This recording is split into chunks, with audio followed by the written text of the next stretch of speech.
Hello everyone, welcome again to JMD Institute channel. Today I am presenting Business Study chapter part 3. Hope you love it. Please watch till end. So our next topic is economic reforms and new industrial policy in 1991. In order to introduce economic reforms, the central government announced new industrial policy in July 1991. It was a landmark in the history of economic development of India. The economic reforms initiated by central governments are: first is liberalization of establishment and growth of industrial unit. Industrial licensing has been abolished for all industrial projects except for a few industries. Second, automatic clearance for foreign technology agreements in high priority industries. Third is easy approval of foreign direct investment (FDI) in high priority industry. Fourth is opening the power, oil, banking, insurance and communication sectors to private enterprises. These areas were earlier reserved for the public sector. Fifth is disinvestment in public sector unit through the sale of their equity shares to the public sector. Sixth is removal of restrictions on import and export of goods and services. Seventh is tax concession and cheaper bank loans to export-oriented units. Special package of incentive for small-scale industrial units. Our next topic is liberalization. Economic environment in India has undergone several changes since 1991, when the new industrial policy was issued by the central government to give boost to the processes of liberalization and globalization. The term liberalization means removal of entry and growth restriction on the private sector enterprises. This has been done by the government through abolishing licensing requirement in most of the industry except the shortlist, simplify procedure for import and export, and making it easier to attract foreign capital and technology to India. Economic liberalization is a precondition for globalization of business for speedy growth of the national economy. Next is privatization.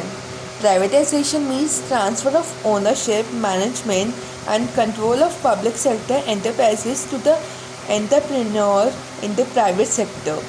It implies greater role of the private sector in the economic activities of the country. The government approaches to the privatization has two important aspects: disinvestment and revival of sick unit. Disinvestment means transfer of a part of a government shareholdings in the public sector enterprises to the private sector.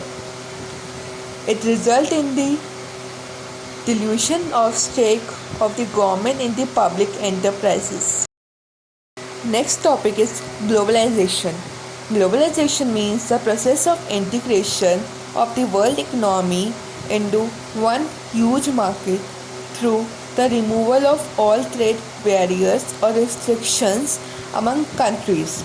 The central government has followed the following measures for economic liberalization. First is reduction of barriers in international trade.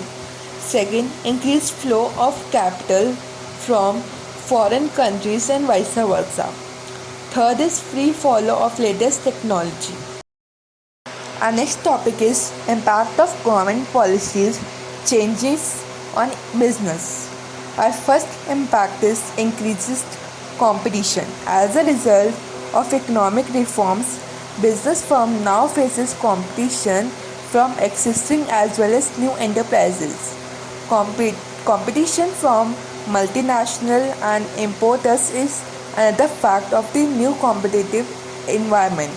Competition is no more confined to the country boundaries, rather it has now become global in character. The increasing competition has adversely affected many companies. For example, Western Electronics, which had a market share of more than 38% in the TV market, in the earlier eighth lost its hold over the market because of the entry of BPL, Onida, Videocon, and also a number MNC brand. Our next impact is demanding customer. Because of removal of licensing restriction, many new industrial units have been set up, leading to increased supply of goods and services and increased competition among the suppliers. This had created buyer market in the country. The consumer wants wider choice and better quality goods and services. Our next impact is rapidly changing technological environment. Technological environment is changing rapidly as it obvious from the introduction of advanced machine and equipments. Adoption of advanced technology can increase productivity and also quality of goods and services. That is why the government policy has allowed import of world-class technology by the Indian firm.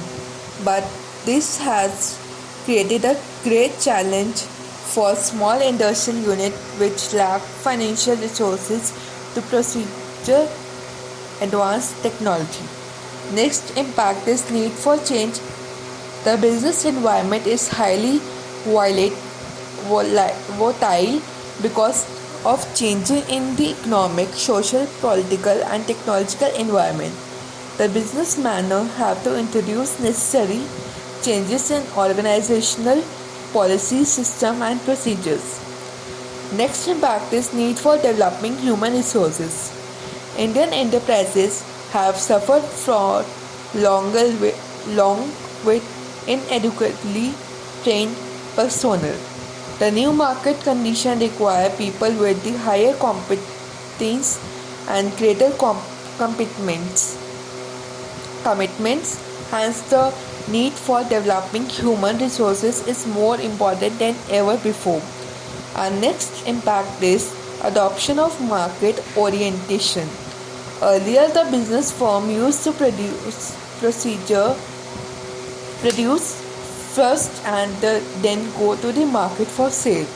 In other words, they had a production oriented marketing operation. In the first changing world, there is a shift to the market orientation is in as much as the firm have to study the consumer demand first and procedure goods accordingly. Our next impact is reduction of budgetary support to the public sector. Under the new economic policy, the central government has reduced budgetary support to the public sector.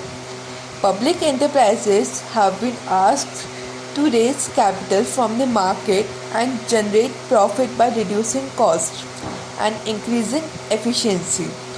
Opportunity in international business era is our next impact. The new economic policy and trade policy have created a lot of opportunities in international business, including export, overseas investment, joint venture, etc. Many Indian companies have set up their plant in other countries, while companies like Tata Steel, Tata Motor, Videocon, Wipro and Reliance Infocom have acquired business firms overseas. Our last topic of this chapter is managerial response to change in business environment. Our first managerial response is merge and acquisition. Two or more competing firms may merge together to create a bigger unit, or one firm may acquire another firm to increase its competitive strength.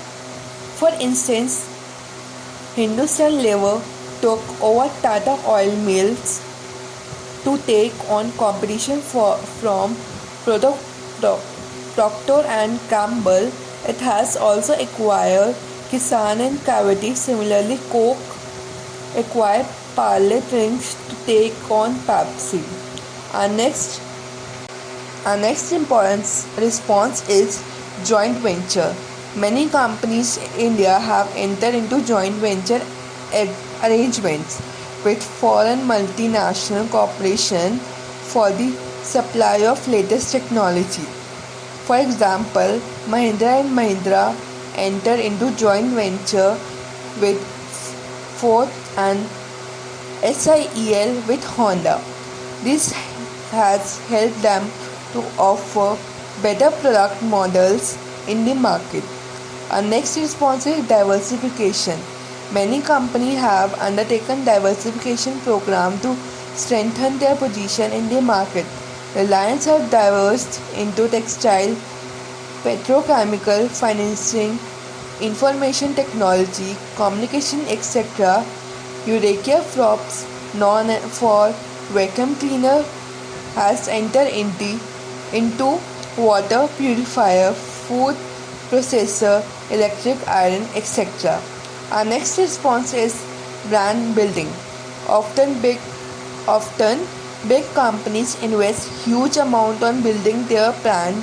For example, Reliance, Patanjali, Wipro, Maruti Suzuki, Hero, Motocrops, etc. invest huge money for brand building through sponsoring TV programs, sports events, etc. Our next response is distribution and direct marketing.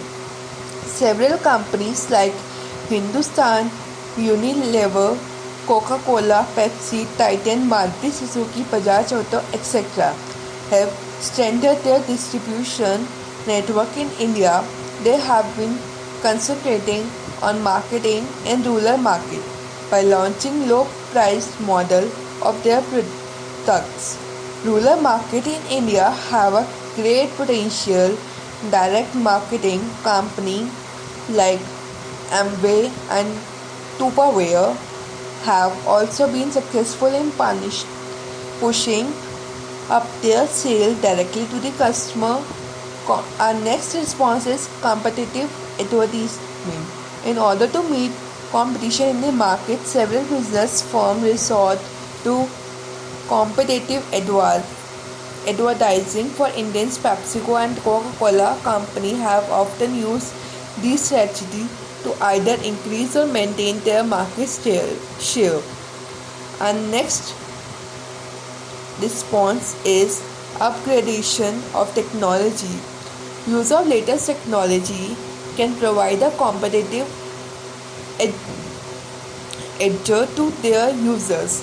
That is why most of big companies spend huge budget to develop new technology or acquire new technology from multinational corporations. Technology transfer to India has now become easier because of government policy of economic liberalization. Our last response is smoothing or leveling.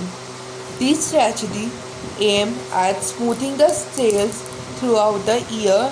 During period of low demand, a business may offer inducement like price reduction to encouraging consumer to buy its product.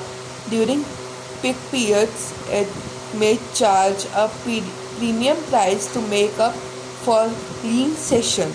Smoothing explain why GDS are cheaper during the summer and air conditioner during the winter. So thank you guys for watching this video. If you love this video, please like, comment, share and subscribe to my channel and share as more as you can, because your one share changes someone's future. So please share and press the bell icon to get my latest notification. Till that, stay safe and keep supporting and stay tuned for my upcoming videos. Thank you.